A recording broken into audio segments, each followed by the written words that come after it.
दोस्तों, जब भी हम बात करते हैं इंडिया से बाहर फैमिली वेकेशन की, तो सबसे पहले जो हमारे दिमाग में कुछ कंट्रीज़ के नाम आते हैं, उनमें से मोस्ट प्रॉबली सिंगापुर का नाम सबसे टॉप में होता है।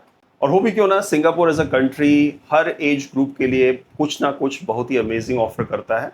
But unlike some other popular South East Asian countries जहाँ पे आपको वीज़ा ऑन अराइवल या फिर वीज़ा फ्री एंट्री मिलती है, सिंगापुर विज़िट करने के लिए आपको वीज़ा पहले से अप्लाई करना होता है।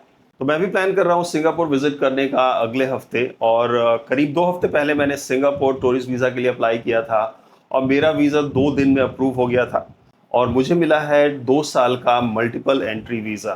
तो आज की इस वीडियो में दोस्तों मैं आप लोगों को बताऊंगा कि आप भी कैसे बड़े ही आसानी से सिंगापुर का वीज़ा अप्लाई कर सकते हैं, क्या-क्या डॉक्यूमेंट्स वगैरह की रिक्वायरमेंट होगी, ए टू ज़ेड कंप्लीट प्रोसेस बताऊंगा। तो वीडियो को बिना स्किप किए हुए एंड तक जरूर देखिएगा ताकि आप कोई भी इंपॉर्टेंट डिटेल मिस ना कर जाएं। चलिए शुरू करते हैं।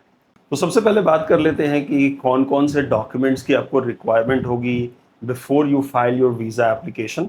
तो सबसे पहले सबसे इंपॉर्टेंट चीज़ वो है आपका पासपोर्ट। आपके पासपोर्ट की वैलिडिटी कम से कम 6 मंथ्स की होनी चाहिए from the day you enter Singapore. जिस दिन भी सिंगापुर आप लैंड करेंगे उस दिन से 6 मंथ्स की वैलिडिटी आपके पासपोर्ट की होनी चाहिए।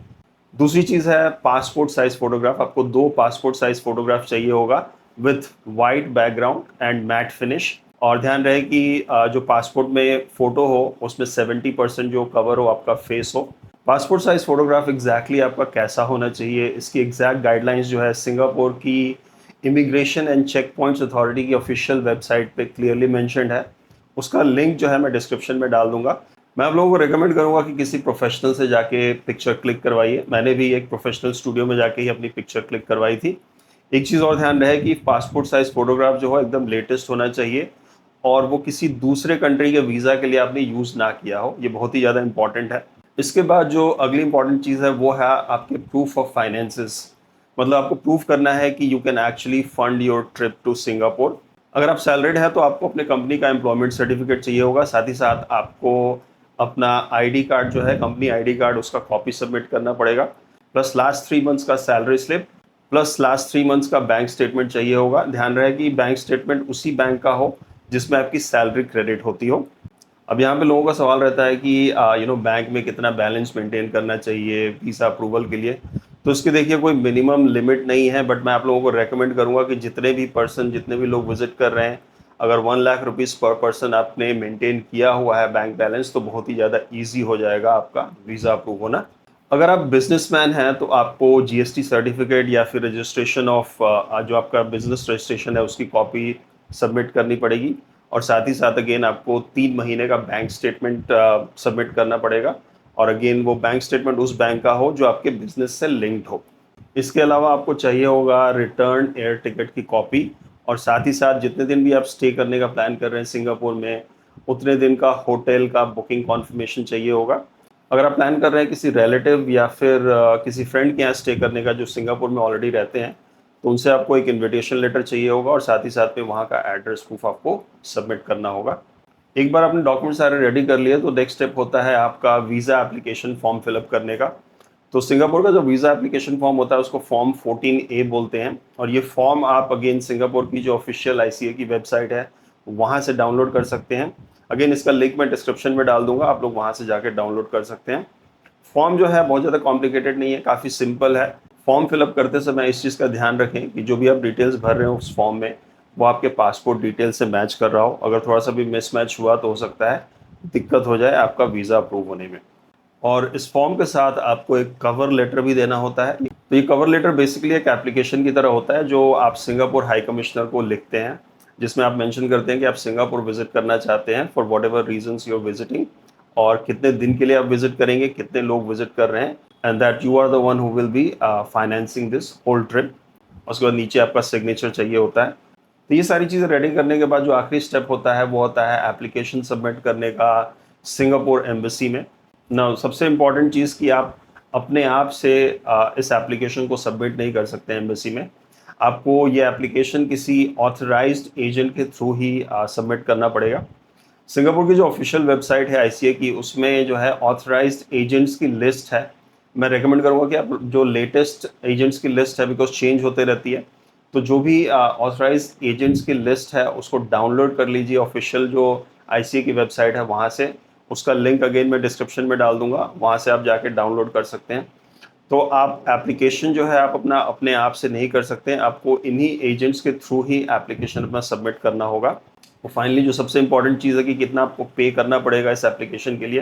तो जो सिंगापुर एम्बेसी का जो फ़ी है सिंगापुर वीज़ा के लिए वो है $30, 30 सिंगापुर डॉलर, जो कि करीब 2,2100 रुपये के आसपास होता है इंडियन करेंसी में।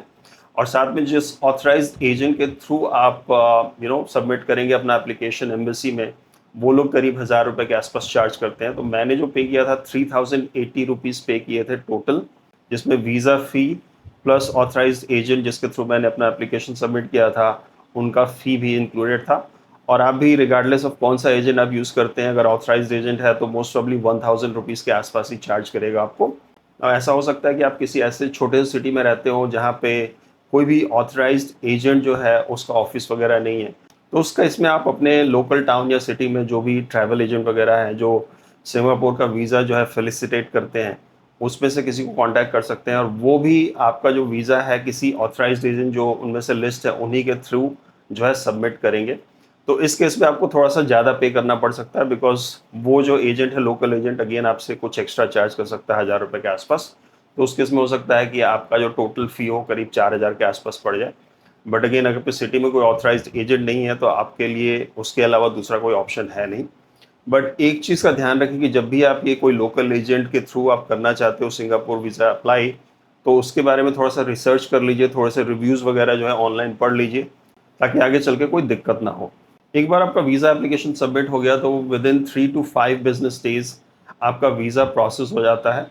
किसी किसी केस में हो सकता है थोड़ा सा ज़्यादा टाइम लगे, तो मैं आप लोगों को रेकमेंड करूँगा कि जब भी आप प्लान कर रहे हैं सिंगापुर विजिट करने का, उससे करीब 3 हफ्ते पहले आप वीज़ा के लिए अप्लाई कर लीजिए।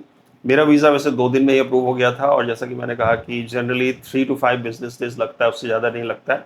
एक बार आपका वीज़ा प्रोसेस हो जाता है, वीज़ा अप्रूव हो जाता है, तो आपका जो ऑथराइज्ड एजेंट है जिसके थ्रू आपने एप्लीकेशन सबमिट किया था, उसके पास ईमेल आ जाती है आपके ई वीज़ा की, जिसका आप प्रिंट आउट वहीं से कलेक्ट कर सकते हैं और साथ ही साथ एक सॉफ्ट कॉपी भी अपने ईमेल या फिर अपने व्हाट्सएप पे फॉरवर्ड करवा लीजिए, ताकि जब भी कभी आपको प्रिंट आउट निकालने की ज़रूरत हो आप वहीं से निकाल सकें। तो ये ई वीज़ा की जो कॉपी है, प्रिंट आउट है, आपको शो करना पड़ेगा most probably check in counters पे एयरपोर्ट के, और इमिग्रेशन जब आप कर रहे हो वहाँ पे भी हो सकता है आपको इसकी कॉपी दिखानी पड़े। तो अपने साथ इसको जरूर कैरी कीजिएगा और ध्यान रहे कि इसका प्रिंट आउट लेके आप कैरी कीजिएगा। साथ में सॉफ्ट कॉपी तो रहेगा ही, बट जनरली जो है वो प्रिंट आउट दिखाने के लिए बोलते हैं, तो एक हार्ड कॉपी अपने साथ रखिएगा। तो उम्मीद करता हूँ वीडियो आप लोगों को पसंद आई होगी। अगर इस वीडियो से रिलेटेड कोई भी सवाल हो, कोई भी डाउट हो, तो मुझे कमेंट करके जरूर पूछिएगा, मैं आप लोगों को इंस्टेंटली रिप्लाई करने की कोशिश करूंगा।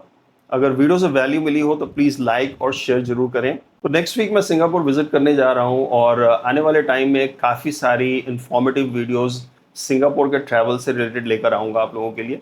तो अगर आपने मेरा चैनल अभी तक सब्सक्राइब नहीं किया है तो प्लीज़ चैनल को सब्सक्राइब कर लीजिए और बेल आइकन प्रेस कर लीजिएगा, ताकि जैसे ही मैं वीडियो अपलोड करूँ आपको पता चल जाए। दोस्तों मिलता हूँ बहुत जल्दी सिंगापुर के एक और इन्फॉर्मेटिव वीडियो के साथ, तब तक के लिए जय हिंद।